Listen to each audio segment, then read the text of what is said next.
La sténose pulmonaire est une cardiopathie congénitale qui comprend deux éléments anatomiques.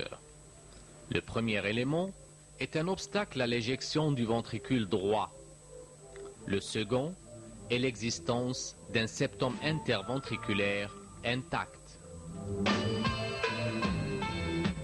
Le ventricule droit ne peut trouver la voie de décharge du fait de l'intégrité du septum interventriculaire. Cet obstacle à l'éjection du ventricule droit va élever la résistance contre laquelle doit lutter ce dernier pour se vider. Et pour maintenir un volume d'éjection ventriculaire normal, le ventricule droit doit s'hypertrophier. Cette hypertrophie réactionnelle au niveau de la chambre de chasse du ventricule droit va majorer l'obstacle à la vidange, d'où défaillance cardiaque par faillite des cavités droites. La découverte de la maladie se fait le plus souvent lors d'un examen systématique, parfois pour des signes fonctionnels à type de dyspnée ou lors d'une complication telle une défaillance cardiaque ou aussi une cyanose liée à un passage du sang de l'oreillette droite à l'oreillette gauche à travers un foramen ovale resté perméable. L'examen clinique du malade retrouve à l'auscultation un souffle systolique d'éjection maximum au deuxième espace intercostal gauche. Ce souffle est rude, frémissant avec un B de pulmonaire diminué ou dédoublé.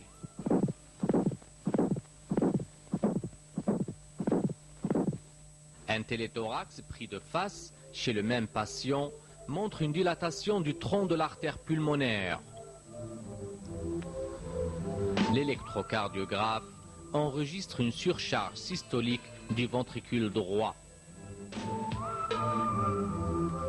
L'écho, cet examen anodin, facilement reproductible, visualise une hypertrophie du ventricule droit et un rétrécissement de l'anneau pulmonaire avec dilatation post-sténotique. Jadis, le traitement de la sténose pulmonaire était uniquement chirurgical et consistait en une valvulotomie à cœur ouvert. Actuellement, grâce au progrès de la technologie, il est possible de guérir ces malades par une technique de dilatation qui consiste à introduire par la veine fémorale en percutanée une sonde munie d'un ballon jusqu'aux cavités droites du cœur.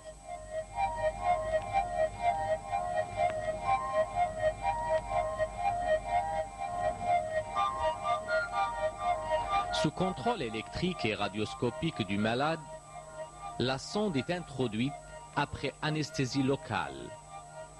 Cette sonde sera placée à cheval sur l'anneau pulmonaire, ballon dégonflé. Mais en quoi consiste cette procédure?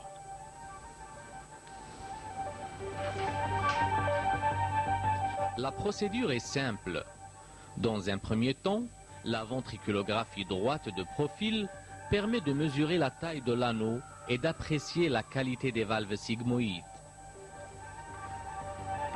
Vous voyez ici une hypertrophie considérable de l'infundibulum pulmonaire qui vient réduire la chambre de chasse du ventricule droit. Un peu plus haut, on peut mesurer la taille de l'anneau pulmonaire. Les sigmoïdes pulmonaires s'ouvrent incomplètement en dôme et plus haut, vous voyez une dilatation presque ectasique du tronc de l'artère pulmonaire qui correspond à la lésion de G. Voici donc la sonde munie du ballon placée à cheval sur l'anneau pulmonaire. Vous remarquez l'encoche de la sténose pulmonaire sur le ballon gonflé. La pression exercée par ce ballon permet de rompre la soudure commissurale et lever l'obstacle.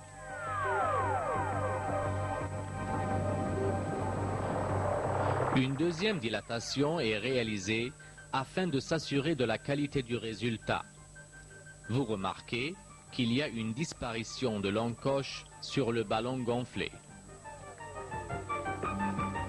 L'obstacle est donc levé, ce malade est guéri.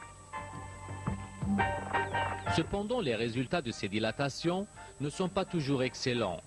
Il existe bien sûr des échecs à la technique liés à des dysplasies pulmonaires et en voici un exemple. C'est une angiographie dans le ventricule droit de profil. Vous remarquez la réduction du calibre de l'anneau pulmonaire et du tronc de l'artère pulmonaire. Et vous remarquez aussi qu'il existe une dilatation post-sténotique de ce tronc.